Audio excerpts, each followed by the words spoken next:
What types of physical activity did you participate in? Netball. Before starting school, I participated in Fun Net, which was organised, skills-based activities. There was a great push towards the fun aspect of netball. This encouraged me to continue on with the sport in my later years, following on to participate in state competition netball. Games. My teachers were great facilitators of play for physical activity. We participated in games such as Red Rover Crossover, Telephone and Keeper of the Keys. Games such as these maintained my fitness levels and increased my enthusiasm towards physical activity. Water skiing. Since the age of 4, I have been water skiing with my family. I was introduced to the water at a young age, causing me to become very confident while swimming and skiing. I continue to participate in this activity today. This is seen as a hobby for me rather than a sport, which has helped me to keep motivated over the years. Who or what influenced your participation in physical activity? The Sydney 2000 Olympics. I was just 8 at the time of the Sydney Olympics. My teachers did a great job of integrating the Olympics across all KLAs. We did activities such as writing letters to athletes we were interested in, cooking multicultural foods, and holding a mini Olympics.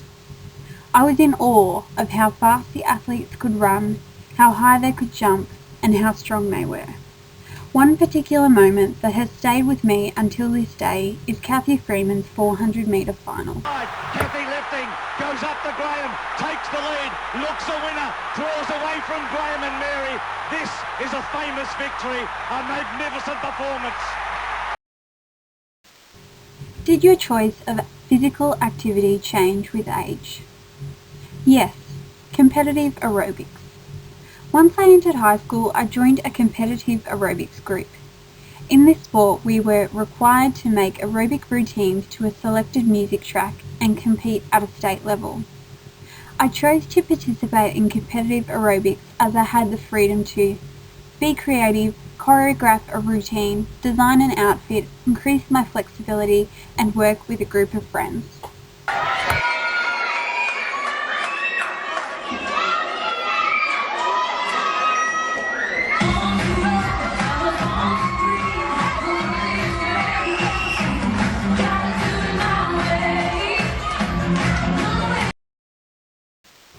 What are your current attitudes towards physical activity?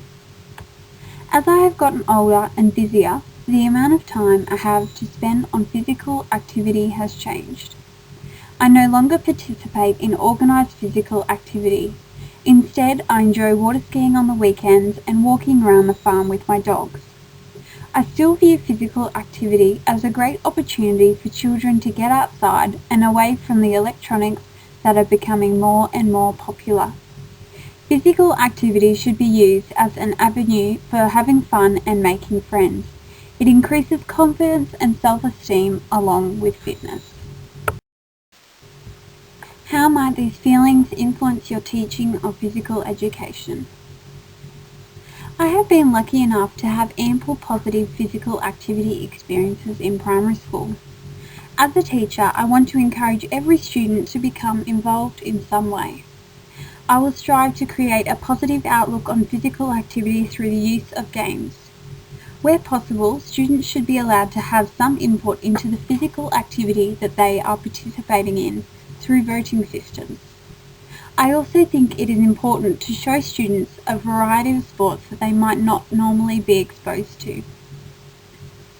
A great memory I have is singing and dancing to the Hokey Pokey in primary school. This was a fun game that provoked physical activity.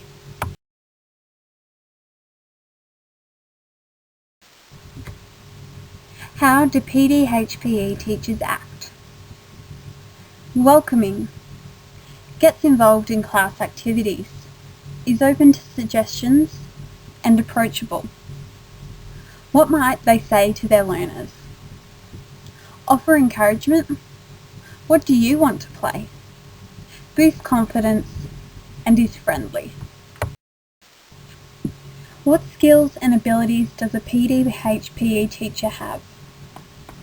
PDHPE teachers are fit and healthy. They are able to get the whole class to participate through the use of short and interesting activities. They are also able to give good instructions. What knowledge does a PDHPE teacher have?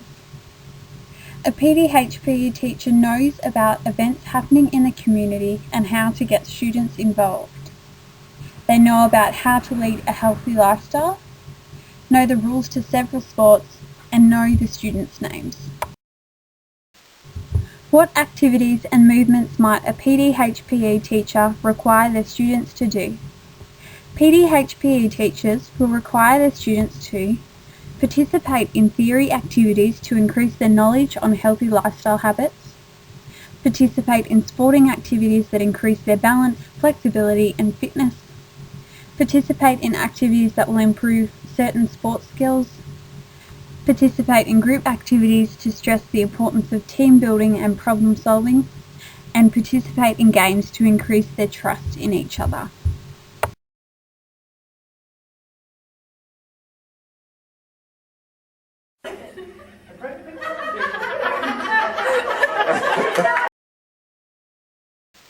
What value or non-value do you believe PDHPE has for primary education settings?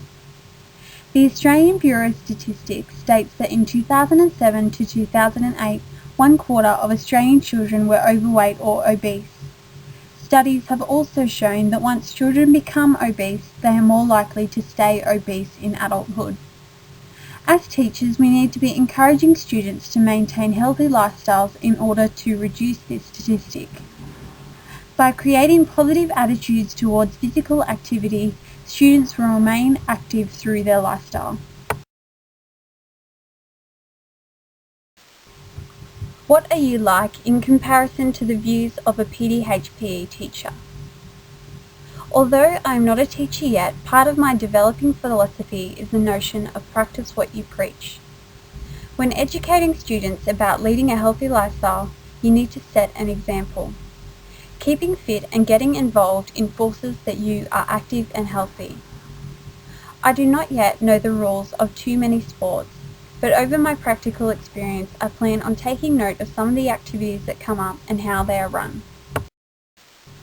How do you feel about teaching PE in the K-6 context? Teaching in K-6 needs to be a practical experience. Teachers need to demonstrate to students how to be physically active and why you need to be physically active. Knowing that what I do now will influence students in the future makes me excited and nervous. I want to pass on the highly positive experiences that I have had, in the hope that students will benefit as I did.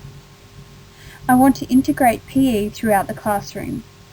Simple activities such as transitional movements may just be the element that influences a child's physical education decisions in the future. What do you believe teachers need to know and be able to do to confidently teach PDHPE? First and foremost, teachers need to know the PDHPE syllabus.